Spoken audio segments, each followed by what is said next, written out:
ሰላም እንዴት ናችሁ? የነጅሆም ኩኪንግ ቤተሰቦች ቤዛ ተከታታይ ድራማ ክፍል 71 ይዤላችሁ መጥቻለሁ። ላይክ፣ ሸር፣ ሰብስክራይብ በማድረግ እስከ መጨረሻው አብረውን ቆዩ። ሉላና ሱራፌል ተፋጠዋል። እኔም ምልሽ ውጭ አድሬ ስመጣ የት ቆይተህ ነው የታደርክ አይባልም እንዴ ይላታል። እኔ አይመለከተኝም፣ ባሌ እኮ አይደለህም አንተን የምቆጣጠረው ትለዋለች። እዚህ ቤት እስከ ኖርሽ ድረስ የእህትሽን ሁሉን ነገር ልትሸፍኝ አይደል ይላታል። አዎ ሁሉንም ነገር ለመሸፈን ነው፣ ግን የታደርክ የት የሚመለከተኝ ጉዳይ የለም ትለዋለች።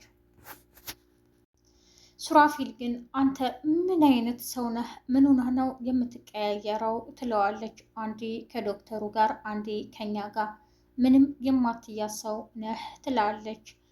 እኔ ምንም አላደረኩ፣ ሚስቴን ቤዛን ያለችበትን ለማወቅና እሷን ለማትረፍ ነው እየሰራሁ ያለሁት። ለምንድን ነው የማታምንኝ? ይላታል። ሉላ መቼም ቢሆን አላምንህም በማለት ተነስታ ትታ ትሄዳለች።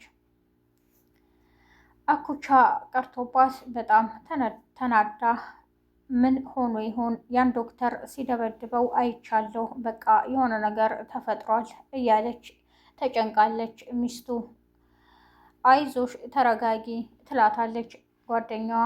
እኔ ምልሽ ቤዛን የምትባል ልጅ ካወቀ በኋላ ስለ እሷ ጉዳይ ብዙ ነገር ነው የሚያስጨንቀው ትላታለች። ቤዛ ማለት እህታችን ናት፣ ለሁላችንም ለምን አያስጨንቀውም? ተረጋጊ አሁን እያለች ጓደኛዋም ታረጋጋታለች። በመጨረሻም ይመጣል። እኔ እስካሁን ድረስ ስልክህ አይሰራም ተጨንቄ በማለት ብዙ ትጮበታለች። አይዞሽ በቃ መጥቻለሁ ይላታል። ያው ከነሙሉ አካሉ መጣልሽ አይደል እንዴ ትላታለች ጓደኛዋ። እኔ የገረመኝ ሱራፌልና ዶክተሩ አንድ ላይ መስራታቸው ነው። ሱራፌልን ሁላቸውም አምነውት ነበር እና አሁን የሱ መቀያየር በጣም ገርሟቸዋል። እና ደግሞ ሱራፌል ሉላን ሲያስጨንቃት ሰምተናል፣ ነግራናለችም። ስለዚህ ሱራፌልና ዶክተሩ አንድ ላይ ነው የሚሰሩት በማለትም ይነግራታል። እነሱም በጣም ይገረማሉ። ሱራፌልና ዶክተሩ ወንድማማቾች ናቸው። እነ ሉላ ደግሞ የያዙት ንብረት ሀብት የኛ የእናትና የአባታችን ነው። ስለዚህ ንብረታችንን ማስመለስ አለብን ብለው ቤዛን አግተዋታል። ሁለቱ ወንድማማቾች ልክ ወንድማማች እንደ ወንድማማች አይቀራረቡም። በፊት በጣም ይጣሉ ነበር። በጣምም ሲያየው ይናደድ ነበር በወንድሙ። ዶክተሩ በጣም ክፉ እና አረመኔ ነው። አይደለም ለቤዛ ለወንድሙ ርህራሄ የለውም። እኔ ምልህ ስራህን ጠንቀቃ ስራም ይለዋል ሱራፌልን። እኔ በቻልኩት መጠን ቤዛን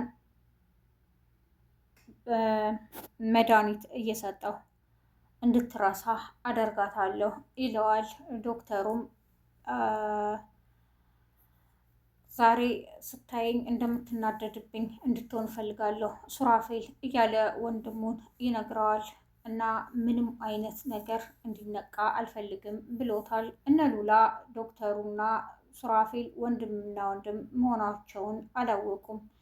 ከዛ ከዶክተር ጋር ምንድን ነው ያገናኘህ? ምን አይነት ክፉ ሰው ነህ? ይሉታል። ከዶክተሩ ጋር ቆሞ ሲያወራ ድንገት ኩቻ ያየዋል። ኩቻ ይሄድና ዶክተሩን ከኋላ ይመታዋል። ዶክተሩ እንደለመደው ይወድቃል። አንተ ሱራፌል ግን እኛ ስናምንህ ካድከን። ከዚህ በፊት እኮ እንደዚህ አንጠብቅም ነበር፣ ለካ ከእሱ ጋር ተባብረህ ትሰራለህ ይለዋል። እኔ ምንም አላውቅም እያለ ሱራፌል አሁንም ማስመሰሉን ቀጥሏል። አሁን እንደለመደው ያው አንዴ ሲመታ ወደቀ፣ እርግጠኛ ነኝ የምናወራውን እየሰማ ነው፣ ተነስ በለው ብሎ አኩቻ ይሄዳል። ከሄደም በኋላ ወንድሙን ሱራፌል ተነስ ይለዋል። ዶክተሩም ብድግ ይልና ስራህን እንዳትረሳ፣ እኔ ላንተም አልመለስም ተጠንቀቀህ በማለት ትቶት ይሄዳል። ሱራፌል ቤት ውስጥ ብቻውን በስልክ ያወራል። ድንገት ታዳምጠው ስለነበረ የሚያወራው ስለ ቤዛ ነበር። ዶክተሩም ይለዋል ቤዛ ቤት ብትመለስ እኮ አንተን ማስታወስ አትችልም፣ እንዳታስታውስ አድርገናል። ስለዚህ ደግሞ ሉላ እዚህ ቤት መቀመጥ የለባትም። እሷን የበፊት ህይወቷና የበፊት ትንሽ ነገር ካስታወሰች ትውስታዋ ሁሉ ይመለሳል። ያን ሁሉ ማጥፋት አለብን። ስለዚህ ሉላንም በቃ እያለ ሲያወራ ትሰማዋለች ሱራፌል በስልክ። እሷ በጣም ትደነግጣለች። የሉላ አክስት ቤዛ ልጄ ተገኝታ እስካልመጣች ድረስ ኩላሊቴን አልታከምም ብለው በጣም አስቸግረዋል። ሱራፌል እዚህ ቤት የገባበት ምክንያት አለው። ስለዚህ ቤዛ አምናው ያን ሁሉ ንብረት በእሷ ስም አደረገች ከቤተሰቦቿ አንስታ።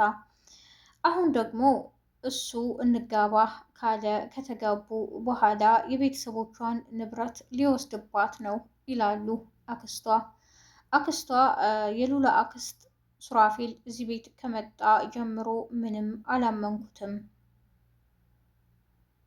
እያሉ ያወሯታል። ሱራፌል ቤዛን ይወዳታል፣ ግን ወንድሙ በጣም ያስገድደዋል። ፍቅር ምናምን የሚባል ነገር አልሰማህም፣ የገባ ነው ለዚህ የቤተሰቦቻችንን ንብረት ለማስመለስ ነው፣ ቀጥ ብለህ ትሰራለህም፣ ካልሆነ ግን እያለም ያስጠነቅቀዋል። የዛሬው ክፍል ይህንን ይመስል ነበር። ነጆም ኩኪንግን ላይክ፣ ሸር፣ ሰብስክራይብ በማድረግ አብራችሁ ስለቆያችሁ አመሰግናለሁ። በቀጣይ ክፍል እስከምንገናኝ መልካም ቀን ባይ